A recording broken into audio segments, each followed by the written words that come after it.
Welcome to the YIVO Institute for Jewish Research. My name is Alex Weiser. I'm the Director of Public Programs of YIVO, and we're so pleased to have you here with us for another installment of our Yiddish Civilization lecture series. This is a series of public programs which are part of our summer Yiddish program.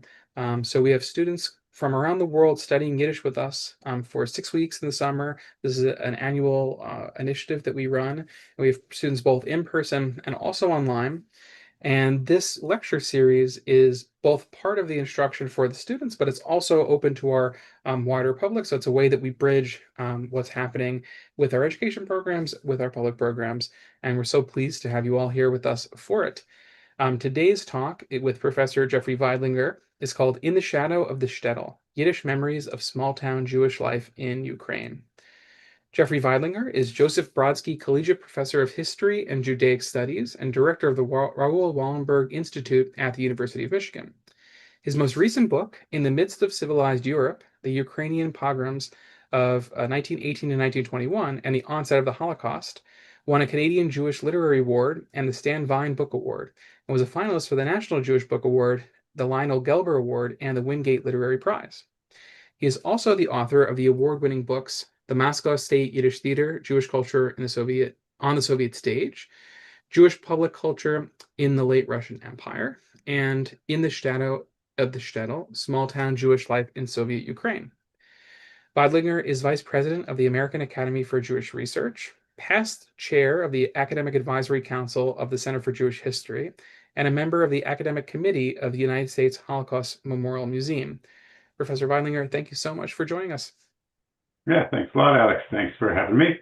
And thank you to YIVO, and congratulations to YIVO on its 100th anniversary and on the 100 Objects book that just came out. Really nice to see that. And thank you, everybody, for coming, and nice to see you all from a variety of places. And happy Canada Day to those of you who are joining us from Canada. I hope you're enjoying the beautiful day that we're having here. All right, I'm going to share screen here before I begin, and hoping now that you can all see the screen. And hang on, just got to get this organized. All right. Hang on. Okay. Complicated. I want to talk today about the book that I wrote, In the Shadow of the Shtetl, Jewish Memories of Small-Town Jewish Life in Post-War Ukraine. And I'll talk specifically about Jewish life in Ukraine and the use of Yiddish and Jewish communities in Ukraine. So the story of how the Holocaust decimated Jewish life in the small towns, or the Shtetl of Eastern Europe, has been told exclusively by those who left for America, for Israel, or for the major cities of the Russian interior during or immediately after the war. These writers have long assumed that nothing remained of the shtetls they abandoned. They variously portrayed their hometowns as lost, vanished, or erased. And here you can see what those towns look like. And this is this is really an empty village of Shargorod that we filmed in 2001. When I was there, and you can see what a shtetl looked like in 2001. The shtetl has always been presented as an erstwhile space, a homeland from which the Jewish people emerged, but in which they were no longer living. Sometimes the emergence is presented as a physical migration, as in from the shtetl to the suburbs, and sometimes as an ideological awakening, as in from the shtetl to socialism, and often as both. Jewish collective memory has imagined the shtetl as a foil or a wellspring from which Jewish modernity emerged. The Jewish cobblers, market stall proprietors, barbers, and collective farmers who remained in the shtetl towns and local areas of Eastern Europe until the dawn of the 21st century were conveniently forgotten. They didn't conform to the nostalgic image of the shtetl with its simple and pious way of life that inspired numerous works of literary fiction, Broadway plays, Hollywood films, and academic scholarship. Today, though, I want to explore places in which, at least in the early 2000s, there were still Yiddish speakers living in Shtetl, and you could still encounter vibrant Jewish life there. I'm going to play you a little bit of a video clip now from the Shtetl of Beershad when we visited in 2002. And I'll talk a little bit in a moment about the project from which we visited. But here you can see what the town of Beershad looked like, with Yiddish spoken on the streets by ordinary people in town.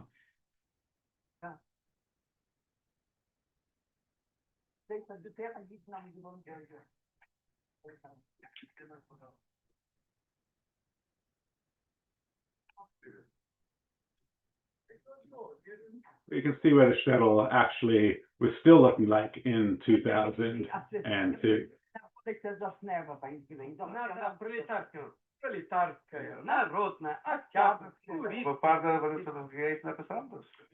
And there he's listing what the names of the streets were after the revolution.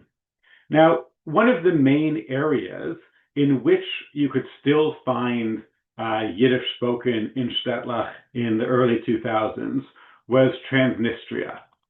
And I can get you a map of Transnistria, I believe, here. Whoops. Here's a map of Transnistria, which was the region between the rivers Southern Bug and Dniester that had fallen under Romanian rather than German rule during World War II. And because this area was under Romanian rule, there was a higher survival rate, and there were in fact entire villages and towns that survived virtually intact.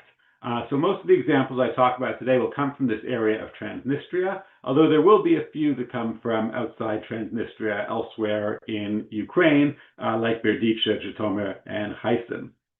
It was predominantly in this region that between 2001 and 2010, a team that I took part in and led by my colleague and friend Dovber Kurler conducted some 380 Yiddish-language interviews with people born between 1910 and 1940. We gathered together with a team of researchers and would go village to village trying to interview people about their lives and how they survived communism, how they survived the Holocaust, and to record their Yiddish, to record Yiddish language. The project was done thanks to two major grants from the National Endowment for the Humanities and allowed us to partner with anthropologists, folklorists, media specialists, archivists, and librarians at Indiana University, where I was then teaching, to preserve the archive and make it available on the web for global access, utilizing primarily open source software. We created two access points for our materials. The first is a curated website for the general public that you can see here, which includes about 100 short clips, mostly between 2 to 5 minutes, of interviews that are translated and subtitled into Yiddish. And this is at www.ahaim.org. The second website is our archival website, where the entire collection is stored with English language interview summaries and timeline codes. So you can see the entire collection here, and you can scroll through it and view various descriptions of what's happening. It's not directly translated, but instead there's just English language summaries of what's going on. You can go immediately to those places to see what's happening in the videos. So these are where the videos are stored and where you can see them. Today, though, I'm going to talk about some of the folks that we spoke to and how they talked about returning to the shtetl after World War II.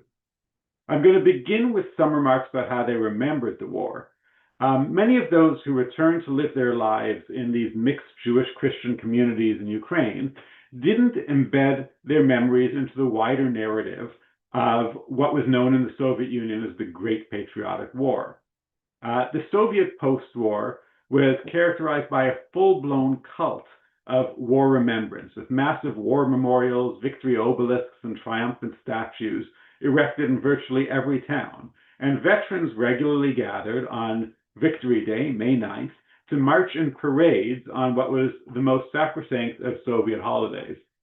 In 2003, we were able to go to one of those parades and march with some of our informants in Ukraine to celebrate victory.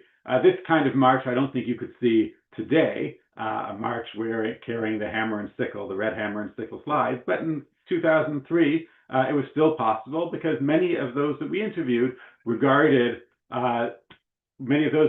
very proud of what they had done during the war. So I want to talk a little bit about their experiences during the war and about some of the specific elements of their experiences during the war. The first person I want to mention is Alexei Futuran from Tomashpol. And you can see him here. This is how we conducted our interviews, going to meet people. And here he is coming out of his home in the town of Tomashpil. Very soon after we started talking to Alexei, he pulled up his arm and showed us a tattoo. Now, showing a tattoo is, a very common, thing that people do when they're talking about the Holocaust. The tattoo has really become an iconic symbol of Holocaust survival in the West, an indelible marker of the dehumanization of individuals who the Nazis sought to reduce to numbers in the extermination camps they established in Poland. But Futuran's tattoo wasn't a number, it was his name. And it was etched by it wasn't etched by his tormentors, but rather by his comrades in arms in the Soviet Red Army. Futuran explained that they tattooed each other's arms before they went into battle, so that if they were killed in the fighting, their bodies could be identified. To Futuran, therefore, the tattoo symbolizes not the dehumanization of the camps, but rather reflects his most heroic moment and the part he played in the Soviet victory over the fascist aggressors. I think that these starkly contrasting ways in which the tattoo is given meaning point to a larger difference in how the war is understood and commemorated by Jews in the Soviet context and Jews in places like the United States and Israel. Another example of this phenomena comes from somebody else we interviewed, David Foreman.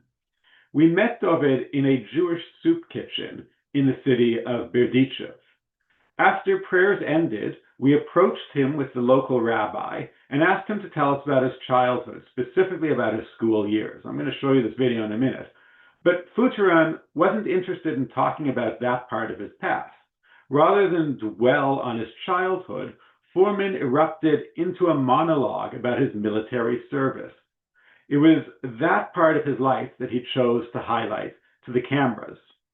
Remarkably, having no idea that there was going to be an international camera crew at the soup kitchen that day, Futuran pulls out of his breast pocket a photo of himself in full military regalia. Watch his expression, I'm going to show you in the video as he reaches for it. A moment that helps illustrate the difficulties of rendering the performance of oral history into text. He has an expression on his face of such pride that this is the moment that he served in the military to help defeat the Nazis. So I'm going to play you this video and just again, watch his response to the question, what do you remember about Berdichev from your childhood? And it's in Yiddish with subtitles. I hope you can all hear it.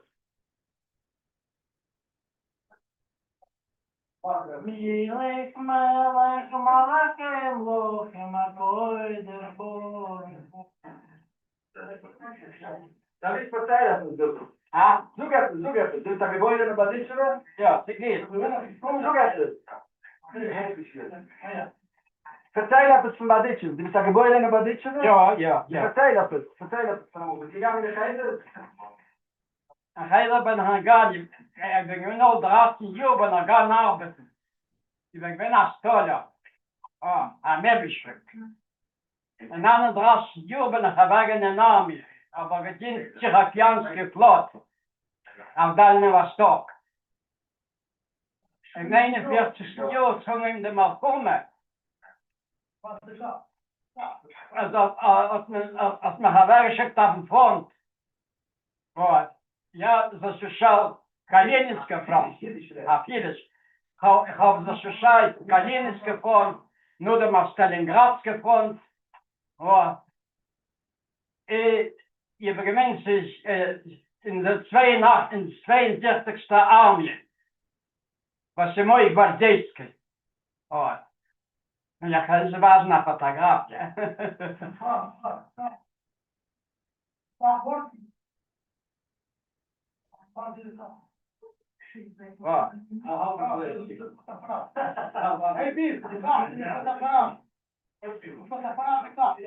de 45. Jahr, wenn gekommen in Bardetsche, aber keinem nicht getroffen auf einen Traum. 7 Menschen, dort in der Wohnung, die Schwester und die Brüder, gehabt. Und schon gekommen nur nach Fies. Kein Fies aber schon in Gott. Das ist meine Hauptbiografie. In 92. Jahr, mein Vater gestorben. Schon 2 Jahre sind nicht tot. Die Kinder aber nicht. Okay, nicht. And it was now 82 Jahre. Okay, so I think that clip is really interesting in that it shows the way many Soviet Jews, and particularly from the Shtetl, remember the war not as victims only, but also as victors, and the pride they feel in having served in the Soviet Red Army. And I think this is something that many of you who know people of this generation, who know Soviet Jews, can probably relate to, that the defining experience of that period for them is of having fought the Nazis. Again, we ask him the question, tell us about your childhood in Berdichev, and he skips over that and immediately goes to the war and pulls out that photo of himself during the war. So that's one of the factors of post-war Jewish memory that we noticed, is how people talk about the war. I'm going to play you another clip. This one's also in Berdichev, and this is of Efim Skablitsky, who's also talking about his military experience. And in this case, he really emphasizes the role of vengeance in that experience. He was a commander of tanks, and you'll hear him say that, the Germans, they killed my entire family. He lists the names of those who were killed, and then comments, but I killed more of them than they killed of mine. I got even with them. And I think that's also an element of the experience of World War II that in the West we don't think of all that much. We don't talk about all that much, is the desire for vengeance and the role that vengeance played. Whereas this generation is more willing to talk about that. So I'll play you that little clip coming up. Oops. I'm having trouble with the... here we go.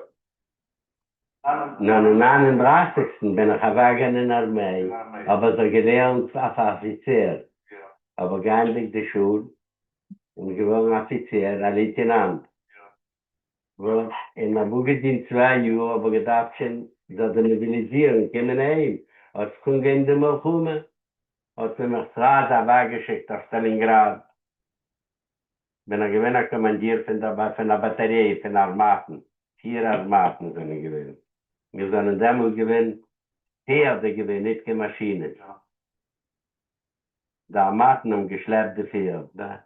Es ist der Futter in den Meter, was in Mottele haben die Deutschen gearbeitet. Ich habe das mit sie zurecht. Ich habe mehr gearbeitet für sie haben die. Ich habe für sie Stecker geschnitten. Ich habe gewählt 10 Jahre 10 Jahre am Ende. Ja. Gewählt Offizier. Offizier von der Artillerie.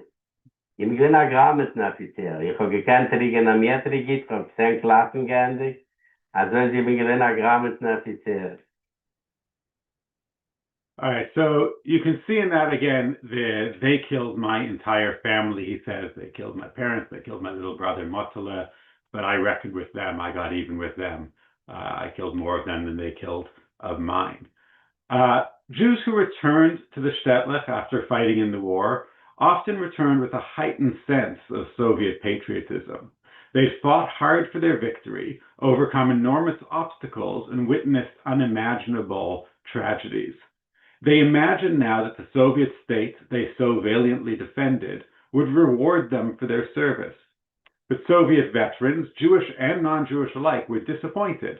The benefits they expected to be to be bestowed upon them for defending the country in its time of need were not forthcoming. They received orders, medals, and the gratitude of a nation, but then were largely sent on their way. Jewish veterans fared worse than their non-Jewish comrades in arms, whereas other returning veterans could, albeit with great difficulty, reintegrate themselves into their families and pre-war communities. Jewish veterans returned to find that their families had been killed and there was little community left in their hometown to welcome them. Most had discovered the fate of their families while they were fighting. They'd been sustained at the front by the thought of eventually walking through the door to the embrace of their loved ones, a reward bestowed upon returning soldiers the world over since antiquity. But this time there were few spouses, children, or parents eagerly awaiting them with open arms. The few who retained some semblance of hope were crestfallen when they found their pre-war homes empty, leveled by the bombing, or inhabited by Christian neighbors. In addition to soldiers returning from military battle in the West and Holocaust survivors returning from hiding or camps, evacuees began returning from the East. Over 1 million Jews had been among the 10 million or so Soviet citizens who managed to flee in advance of the invading army and find temporary refuge in Central Asia. Their return was arduous both physically and bureaucratically. Many larger towns were closed to newcomers after the war, and those returning had little documentation to prove that they had resided there before. As a result, many had to live with relatives or without official authorization. The amount of available housing in the newly liberated regions had been drastically reduced during the war, as housing blocks, along with sewage and water systems, were bombed into ruins. Local officials were in no position to accommodate the influx of new homeless people. Many found only ruins where their homes had once stood. Those houses had been spared the bomb. Those houses that had been spared the bombs found that in their absence, their neighbors or others in search of shelter had occupied their homes. In other words, when many people left, the houses that remained were occupied by Christians.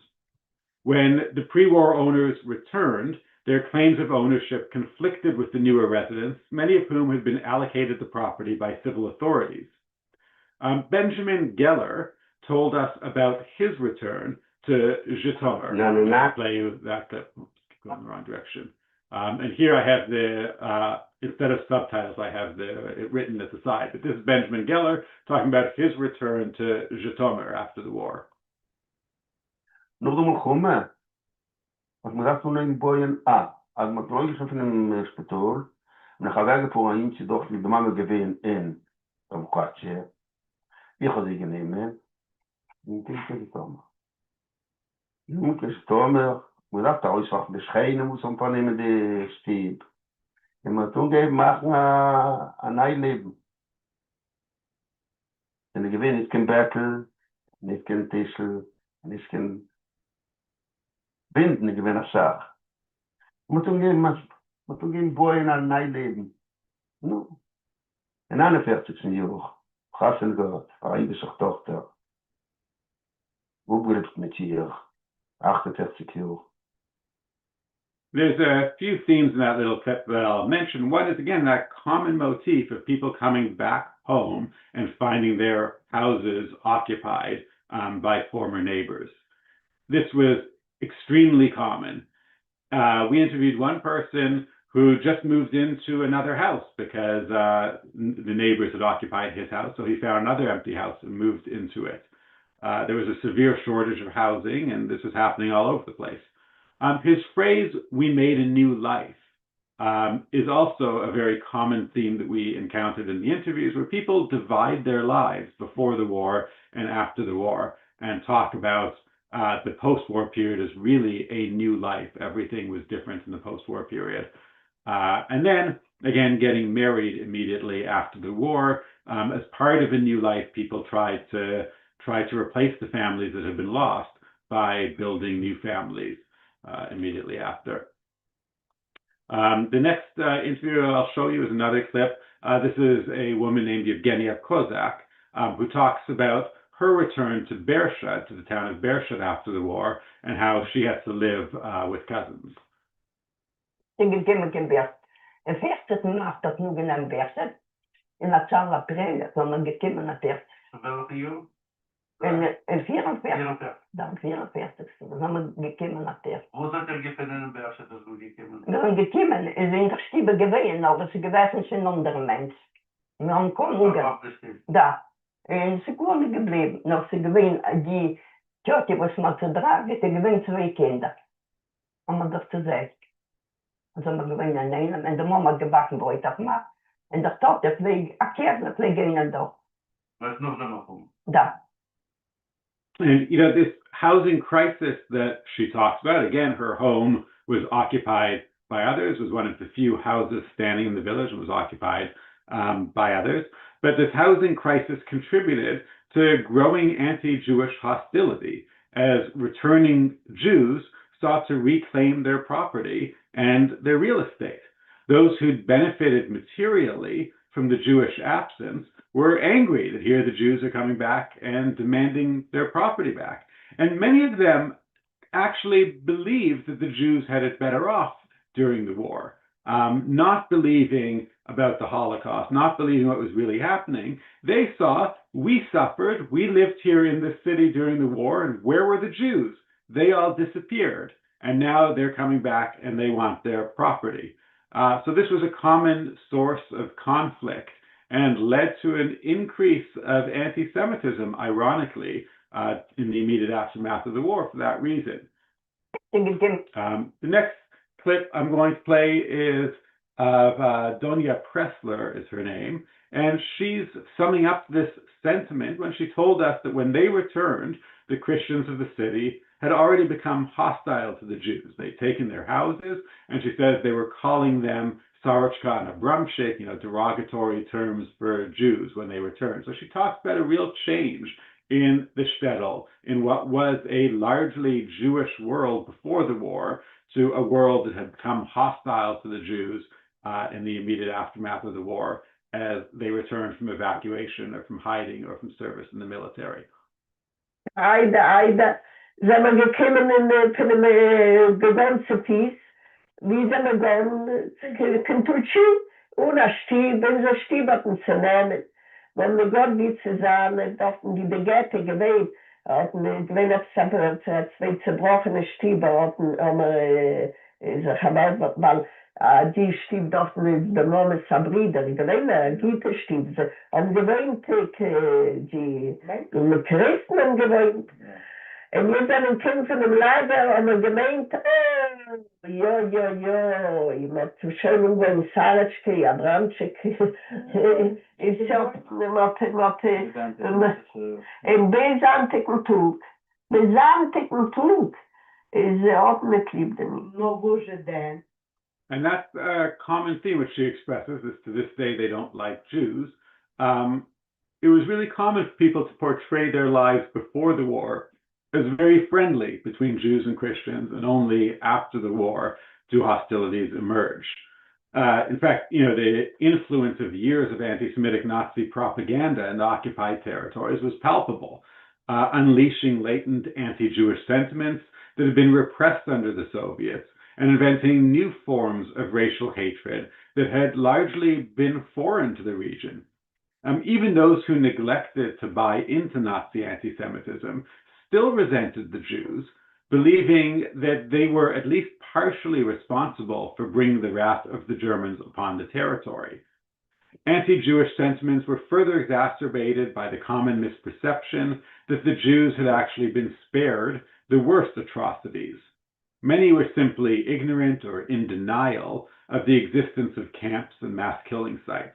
And Christian townspeople had endured, as I said, immense suffering during the war, and simply knew that most of the Jews had not been around. The Jews, they contended, had abandoned the town during the occupation. Many refused to believe the report of mass killing sites, finding more credible the rumors that Jews had fled the war for Tashkent, where they'd lived in the relative safety of evacuation. As they saw Jewish evacuees begin to return after the war, they believed their suspicions were confirmed, and many chose not to ponder where the rest of the Jews had gone. As a result of this rise in anti-Semitism in the post-war period, many Jews became ashamed of their Jewishness and started to camouflage their Jewishness by changing their names or refusing to speak Yiddish in public. Here's a clip of Arkady Borstein talking about how he became ashamed to speak Yiddish after the war in his town, in Heisen. Nur der Malchume. In 45 Jahren, wenn wir gekommen von der Lokation, die Jiden, kein Geichen. Nur so gewesen, dass nur wir sagen, 1000, gekommen 1000 Jiden. Nur der Malchume. Was mir gerade auf Jiddisch. Was gerade auf Jiddisch. Na, wir haben schon Paskine gerade auf Jiddisch. Was heißt Paskine? Wir haben sich geschämt reden auf Jiddisch. Was soll ich sagen? Du verstehst?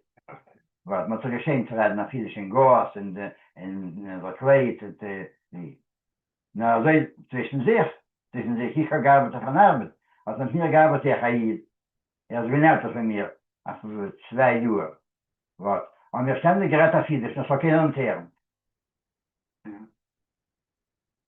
In their grief, individual Jews turned to the community for solace and to age-old religious traditions for comfort. In Shtetl, with a significant Jewish population, Jews sought to rebuild synagogues and Jewish life, both for pious reflection and for psychological comfort. The community was plagued by trauma, shell shock, desolation, and survivor guilt, and so looked to faith and community as the only sources of relief from the unbearable anguish. The most pressing need that religious communities filled for Jews was allowing them to say Kaddish, the prayer for the dead. There were an unprecedented number of mourners, and even those who'd abandoned other aspects of Jewish religious tradition continued to feel the need to say Kaddish for the souls of their murdered relatives. The Kaddish, in distinction from almost all other Jewish religious rituals, requires a quorum, a community of 10 men, to complete the ritual. Jewish law therefore recognizes that mourning cannot be done in isolation. The bereaved demand communal support. But that was difficult to gather a community in these completely decimated towns. And a lot of people talk about the difficulty of simply gathering 10 people together in order to mourn the dead. Abba Kaviner, in the next clip that I'm going to play you, explained that in his shtetl in Darajna, after the war, Jews who returned paid their last kopecks in order to fix the synagogue, in order to find a place to pray. In der Deutsch, als die Juden haben sich umgekehrt für die Operation ist gekommen, und man hat gesehen, die größte Schule kämen nicht viel, man darf machen einen größeren Mund, und die katholische Schule ist eine kleine. Es hat gegeben, die katholische Schule. Es gewinnt ein lächerlicher Dach, und eine Stelle, und ein Pol, noch 4 Wände, und da Kodesh, die kann ja auch von der Wabenswege. Nicht kippen die Kalbrief, wo die Zeit gewinnt schwer, der Wingere gewinnt groß, haben gegeben die letzte Kopje. Und man hat mehr oder weniger gemacht, gemacht da, gemacht das Stellen, gemacht ein paar, sie gewinnt eine Sache, und man geht oben. And this, the rebuilding of the synagogue is a common motif that people talk about. There were new restrictions that were imposed by the government on the building of synagogues, which made it even more difficult to do so. But communities were divided on what to do when they returned to these shtetls that were completely demolished. There were debates about should the remaining bricks, should whatever bricks they can find be used to build communal buildings like the synagogue, or should they be used to build homes for the needy? And a lot of people say that the wealthy members of the community wanted to put the money into the synagogue, whereas the poorer members wanted to use it to build their houses. And since some put the money into the synagogue, put the bricks into the synagogue, many synagogues became dwelling places for refugees, for the survivors of the war, and some who spent years living in the synagogue. I'm going to play you another clip of Frida Pecherskaya talking about her return to Wrocław after the war. Wenn gekommen in Wrocław, ich got nicht stieg, wenn ich got wie zu schlafen. Wenn ich wein bei Gelber getrunken Wasser auf der Karomsel, ich habe gewaschen, ich bin schon alt, 16 Jahre, und Streuen auf Arbeit habe ich nicht gekannt. Der Fach für 18 Jahre muss Streuen arbeiten. Nur was ich sie geschrieben, 2 Jahre, ist mit dem aber gearbeitet, dass ein Pilzerwort, gleich waschen die Fässer, gleich waschen den Bier. Und der heute ist der 2, aber hoffen wir Gott. Wie hast du getroffen mit deinem Mann? Mein Mann ist gewesen, er kämpft in der Armee. Das ist schon gewesen mit der Motkis, mit der geradnet, mit der Verwund. Hat mir das gesehen, hat meint, ich bin ein Schicksal. So. Ist mir zerretten, so überschert gewesen. Er soll uns nein, wir wollen Wurst. Und er soll bechossen, Gott. Gott, 2 Kinder, sonst dann sind sie stark. Okay. So she also talks about the difficulty of returning home after the war, having no house, nowhere to sleep, and trying to settle down and start a new life. Many of the people we spoke to remembered the post-war years as often as the best years of their lives. It was a time of rebuilding and renewal, both literally and metaphorically. Those who had lost their families during the war had a profound need for companionship to help overcome their trauma. They wanted, more than anything else, to reestablish a loving family and a stable home. They wanted to marry, to reintegrate themselves into civilian life, and to begin anew. Many just registered their marriages in City Hall, but some believed it was important to have a Jewish wedding, and so did what they could in these difficult times. Again, when there were strictures against celebrating religion, they did what they could to have a Jewish wedding and to put up a canopy. The distinct Jewish flavor provided some couples with the meaningful foundation that they craved. Many tried to get somebody who could serve as a rabbi or just an older man to perform the service, and did whatever they could to put some festivity into their marriage. And I want to play as a final clip a couple talking about what it was like to get married in the immediate aftermath of the war and how that helped them have a better life. Ja.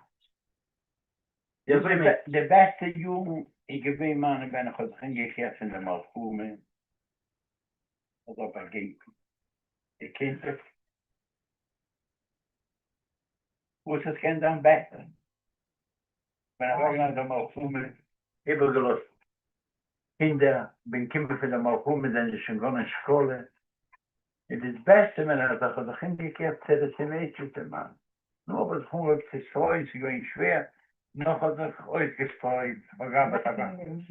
Aber mal schön. Also du gewinnt the best young man. There we go. The best years of his life, this is Nisan Yurkovetsky, says, was when he returned after the war and started a new life. And by the way, many of these Soviet Jews stayed in the military after the war until 1952, 1953 even, simply because they had nowhere else to go. Jews were much more likely to remain in the military rather than to leave and go back home because they had nowhere else to go. So it's not until for many of them, they say the war didn't really end for them until about 1952, until they were able to establish themselves and start new life for themselves. Let me conclude with one story. On one occasion, when asked to describe her childhood, an elderly woman told us that it had been a good childhood, full of family, friends, and civilized neighborly relations. Her middle-aged son, however, who was listening with us behind the camera, he was standing with us behind the camera while his mother was talking, gruffly interrupted her to declare that her childhood had been miserable. She was poor, hungry, and alone.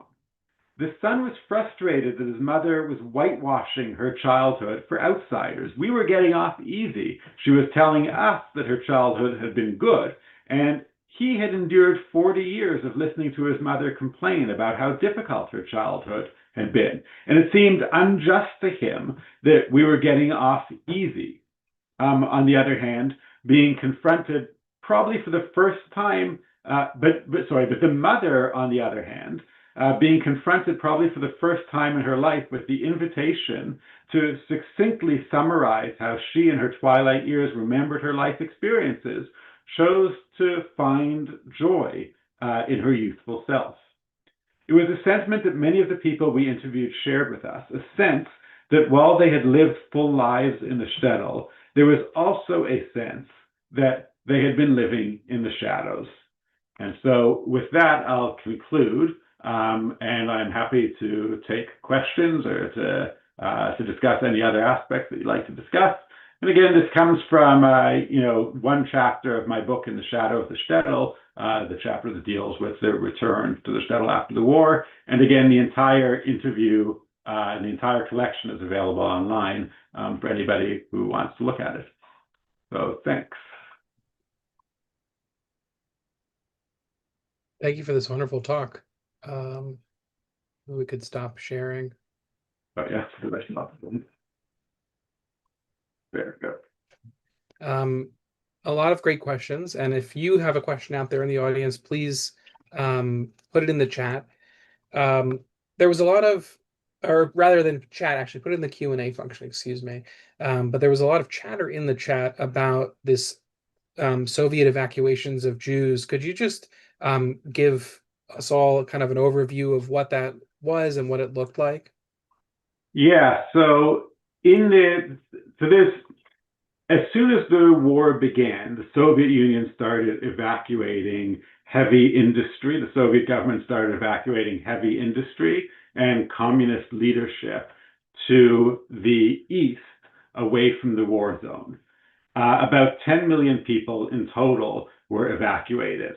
Many of those people, about 1 million, were Jewish and happened to be Jewish because they were in the leadership of the Communist Party or because they were working in heavy industry, and so were part of those who were evacuated. Jews also chose to evacuate or did whatever they possibly could to get on those trains that were evacuating to the east. So they took their wagons or grabbed onto trains or snuck onto trains. Many knew what was coming, and so did whatever they possibly could do to get on those evacuation trains.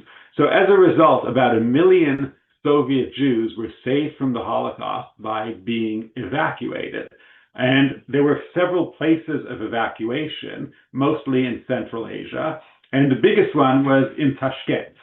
And so there were whole Jewish communities that were established in Tashkent and elsewhere in Central Asia and in the interior of Russia during the war as Jews were evacuated. Some remained. There are many Soviet Jews who were born, today, who were born in Central Asia because their parents had evacuated during the war. And many others tried to return back or successfully returned to Ukraine from evacuation after the war. But it's not all that much has been written on this experience of evacuation, although some things are starting to be written on it, and it's becoming a little bit more known than it once was.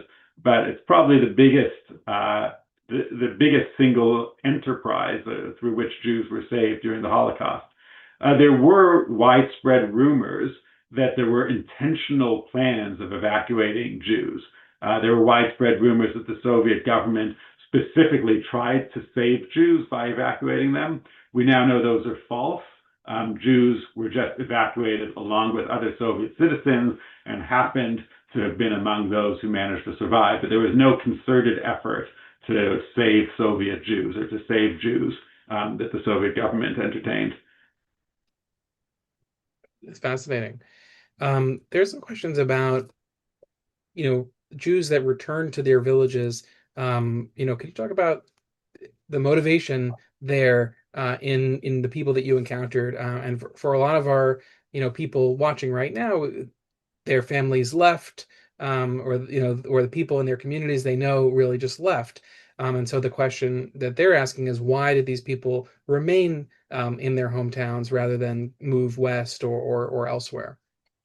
Yeah, so first of all, the border was closed. One couldn't move west. One couldn't leave the Soviet Union. There were some efforts to repatriate specific groups of people. Primarily, there were Polish citizens who had fled the German invasion of Poland into the Soviet interior. Many of those were among the people who fled east. And there is, Aliana Adler recently wrote a book about the about Poles who fled into the Soviet Union and survived an evacuation. In fact, some of the people, you may have heard some Polish accents in the interviews that I played. A few of those were Polish citizens who ended up living in Ukraine after the war because they couldn't get back to Poland. So most people couldn't go anywhere west. There were also strict restrictions on who could go into cities after the war. So, for instance, the city of Kiev was closed after the war. You couldn't just migrate to the city. You needed to prove that you were a resident of the city before the war. But most Jews who were living there before the war couldn't prove that they had been residents before the war. All of their possessions they had lost, all of the records they'd lost, their homes had been taken away, so they were unable to prove that they were residents, and so they had to go wherever they could go. The bigger towns were closed to new residents simply because of this enormous housing crisis, where the government didn't want people flooding into the cities and creating huge homelessness problems in the cities.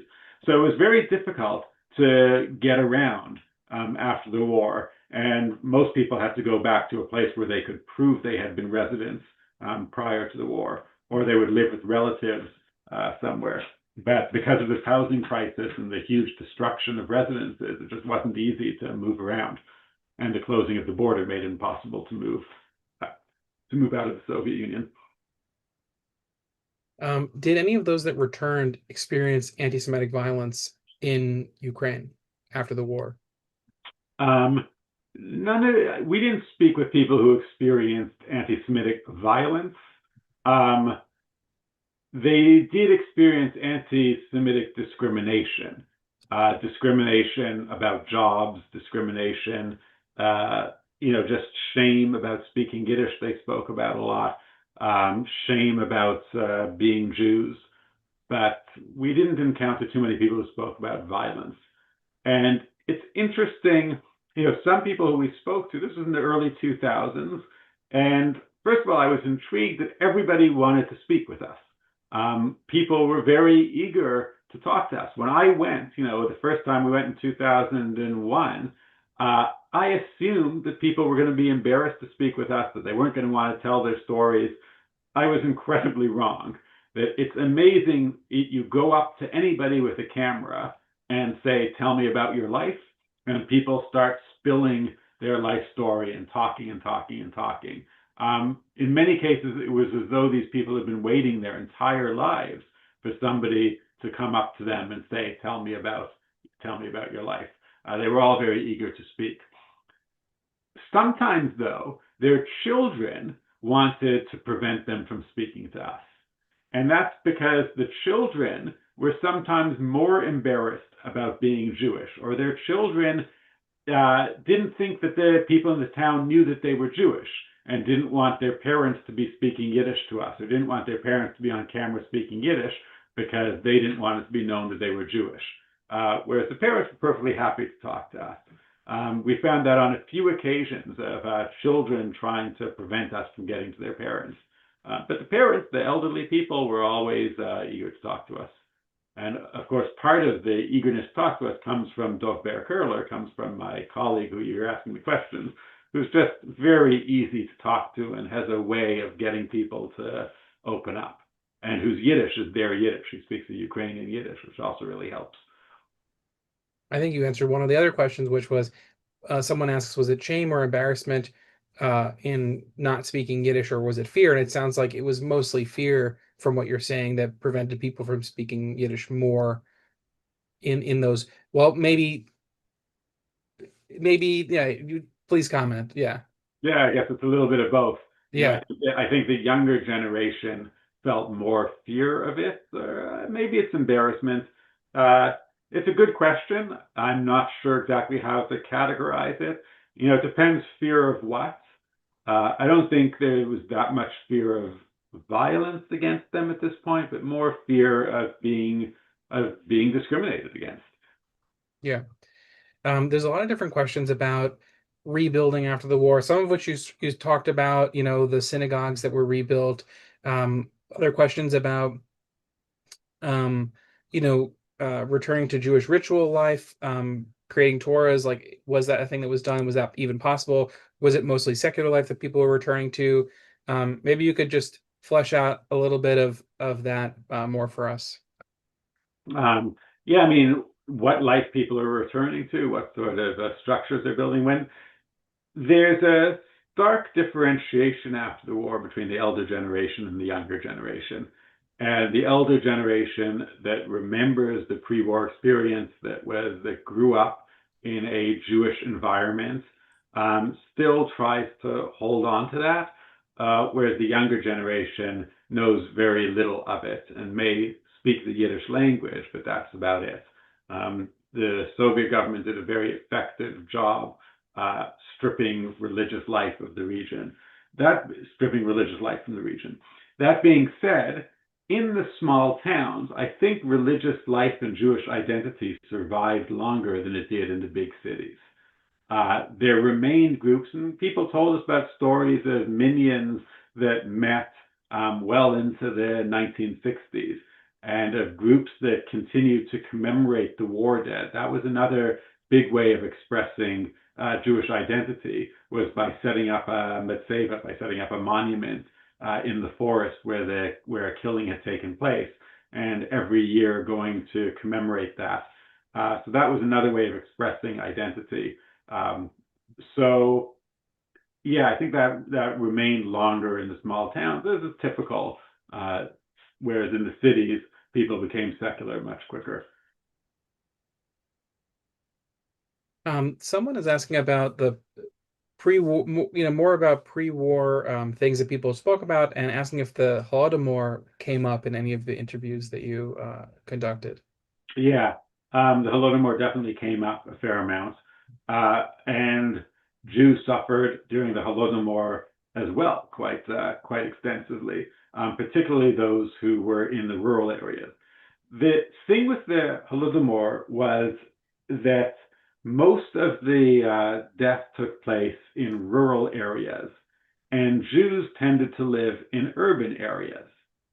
As a result, although Jews died during the famine, this is the 1932 to 1933 Ukrainian famine that killed about 3.5 million people in the region, although Jews died during that period as well, they died in smaller numbers because they were concentrated in the cities.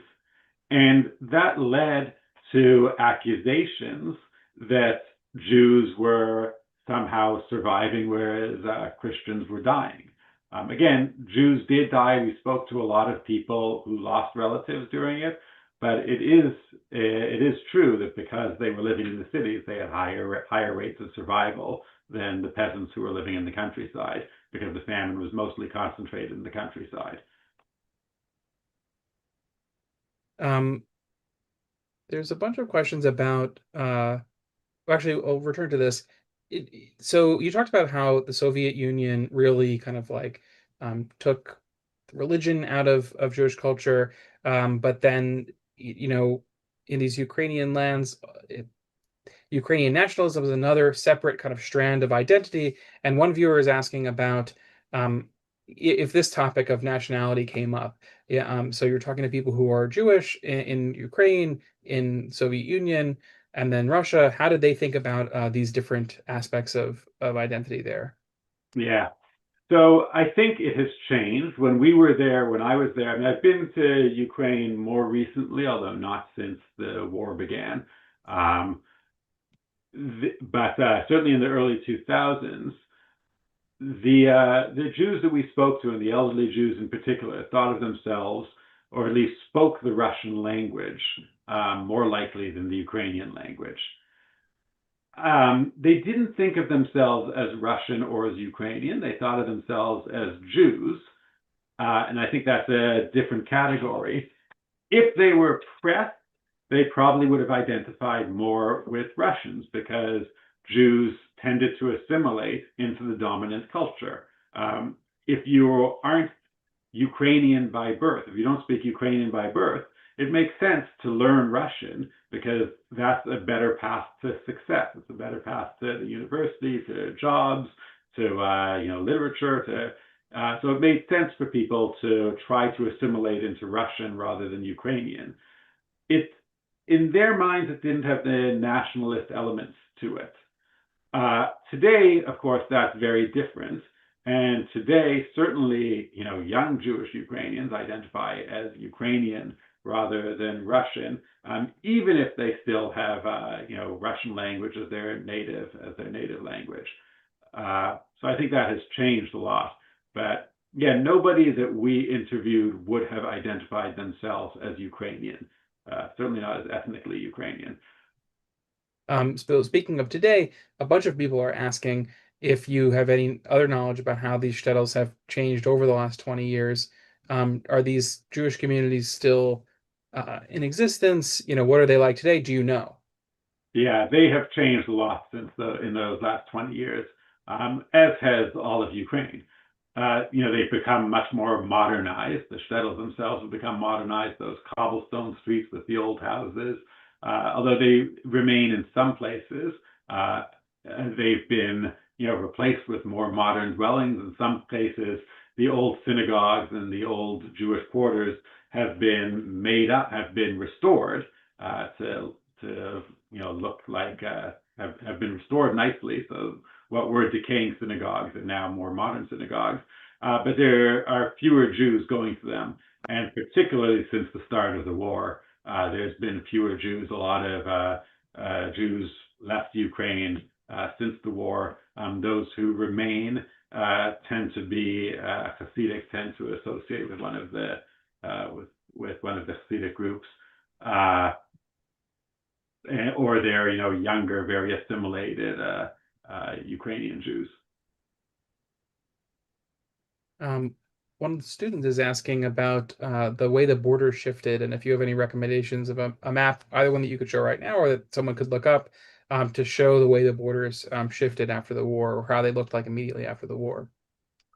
I don't have recommendations for a specific map. I think I have some in my book, actually, but yeah. Okay, and another question from students. They ask how many of the Jews that were evacuated stayed in Europe, why and why not. We touched on this before, the question of why or why not. They simply were not able to leave in many cases. But do you have any sense of the kind of percentage of? I mean, the vast majority of them stayed. Certainly until the borders opened in the 1980s, and mass migration from Ukraine, from the former Soviet Union became possible. We're interviewing people who stayed, right? By 2000, it was already possible for people to leave the Soviet Union. It was not very possible for them to leave until the 1980s. But when we're interviewing them, it had already been possible for about 20 years for people to leave. And a lot of the people that we interviewed had children who had left. And a few of them had even left and come back. So those who stayed, I think, stayed because it's their home. The people that we interviewed, when we asked them, why you haven't gone to Israel, why you haven't gone to America, the most common answer was because this is, where their parents are buried. This is where they've lived their whole lives. It's not very easy to pick up and move. They don't speak the languages. they're often elderly and unable to start a new life at that point in a new place, whereas their children are. So I think that's a phenomenon that the children left, whereas a lot of the elderly people stayed. This is all very fascinating. Thank you so much. We're just about out of time. There's lots more questions which we didn't have a chance to get to, but I'll just end with the question. If folks want to explore this ahaim.org website, if they have any issues or challenges, do you have any recommendations, any resources, people to be in touch with, ways to get your book, ways to continue learning from along the lines of what you've been sharing with us today? Yeah. Well, first I should say actually there's two websites. Both of them are quite old. We haven't really been maintaining them, to be honest. But the one that's geared towards public audiences is ahaim.com, and the one that .com or .org? .com is, Oh. I think I said .org earlier. The .org is the entire archive. Okay. Geared to is the entire archive. .com is the one that just includes clips that are subtitled. So I would recommend people going to ahaim.com if they just want to see clips. Yeah, I misspoke before. Okay, great. And AHAIM is an acronym for the Archives of Historical and Ethnographic Yiddish Memories. That also means homeward in Yiddish. So yeah, I see somebody has put the title there. So I'd recommend people go to that or buy my book, In the Shadow of the Shtetl, which is right here. I can advertise the book. It's available wherever one buys books, I think. And it includes, much more detailed descriptions of the phenomena that I've been talking about. Excellent. Professor Veidlinger, thank you so much for sharing this with us today. Yeah, thanks for hosting. Appreciate it. And for those out in the audience, please come back. We've got a lot more in this event series, and we'll put the link in the chat for the upcoming events. But all of our Tuesday events in this lecture series are in English, and all of our Thursday lectures in this series are in Yiddish. So if you'd like to practice your Yiddish, you'll definitely want to come on the Thursdays. And everything is archived on our YouTube channel, so you can watch it again. And I know some folks had closed caption issues. You can go to the YouTube and you can watch it with closed captions after the live stream is over. Apologies that closed captions aren't available in real time. But thank you all so much for joining us. I hope you'll come back for future YIVO programs. And thank you again, Jeffrey. Thanks a lot. Thanks, everybody.